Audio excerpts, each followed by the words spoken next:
It's an honor to teach English learners. My favorite thing is seeing how much they grow throughout the years.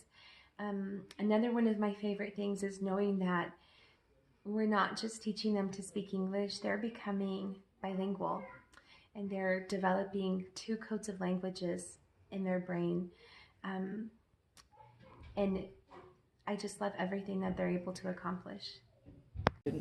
So I haven't had much experience, but in my early field experience, I did have one student that did not know any English, and it was very difficult for the teacher to communicate with him. So I was there to kind of translate and be the bridge, but it was a really nice experience because I got to see what it really looks like in the classroom. Mm-hmm.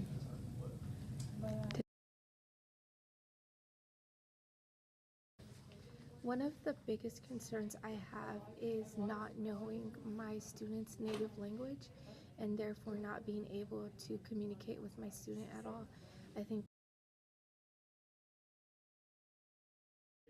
The relationship isn't authentic. Show them how much you care, and show them that you are invested in them.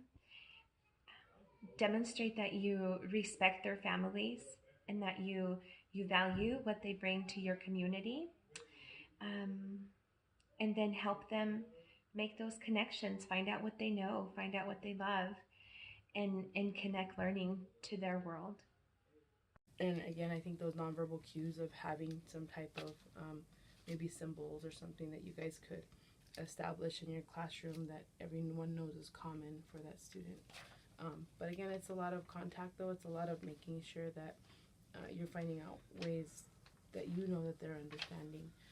But again, it's a lot of pictures, lots of matching, lots of mind maps, lots of drawing. It's a lot of creativity.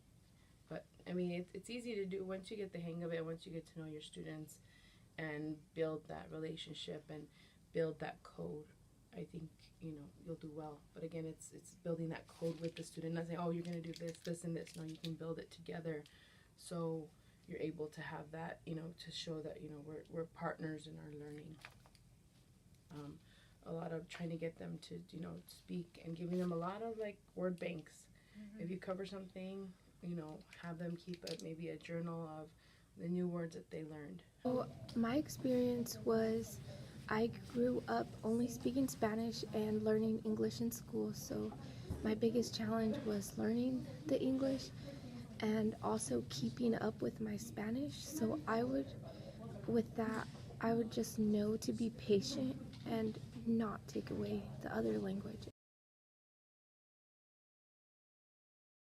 That's the biggest thing is understanding that their first language is their treasure trove. That's where they have to learn. That's where they have to use their first language to build on their new language. Mm-hmm. So making sure that students understand that their first language it's not bad to speak their first language in mm-hmm. classrooms. Sometimes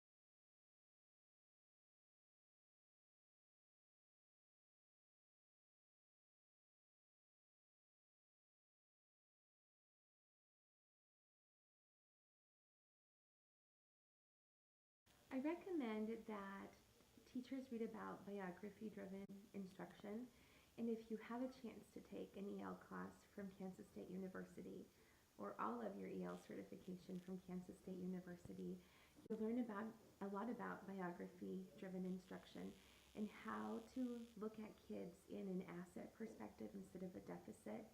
Um, it's very easy. having students clarify meaning in their first language is very important.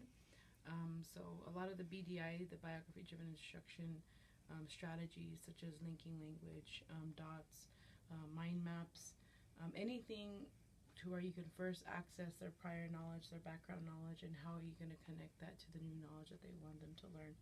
So a lot of graphics, having them explain to you or connect or communicate with you through drawing, through anything, making sure they understand that every piece of knowledge that they have is important, and they may not know the words, but you want to find out what do they know in their first language, or what do they know from their background that can relate to this. So it's really scaffolding And scaffolding is so important, making them understand that, it's, we'll do it together, you'll do it in groups, you'll do it in different ways to understand.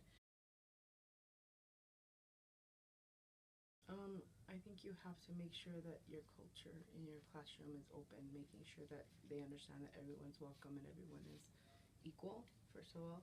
The second of all, it's that scaffolding again of those biography-driven instruction strategies of knowing your students' biography, knowing who they would work well with, but making sure that, you're always doing something in groups, you're always having that connectedness, whether it be through in math or reading.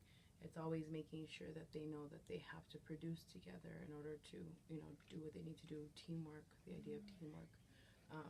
And they may not know the language, but again, it's you making that code with them and understanding, everyone understanding the same thing, or understanding, different, maybe we said signals, or different drawings, or different things that will bring them all together. And I think another important thing is making sure that they understand that their biography is important and you share more about them, and making sure that their identity is there and they're not invisible.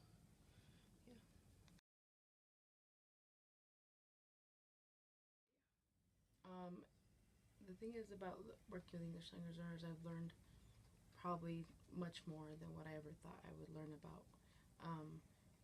They come with so many assets. They have so many funds of knowledge, so many things that people take for granted when they think they don't speak English. Well, does it matter? They have their knowledge in their first language. So I think a lot of people write them off just because they don't know the language. They automatically equate that with intelligence. But I just have learned about being humble. I've learned about humility. I've learned about that I'm just a student like they are, and I'm learning just like they are, and ensuring that the kids understand that, the classroom is a safe place for them, and that, I was there to take care of them and to help them through their educational journey. I have learned a lot, but the one thing that I really stuck with me was the biography-driven instruction, and really getting to know your students. That way you can teach them from what they know and build off their background, and I think that can go a long way.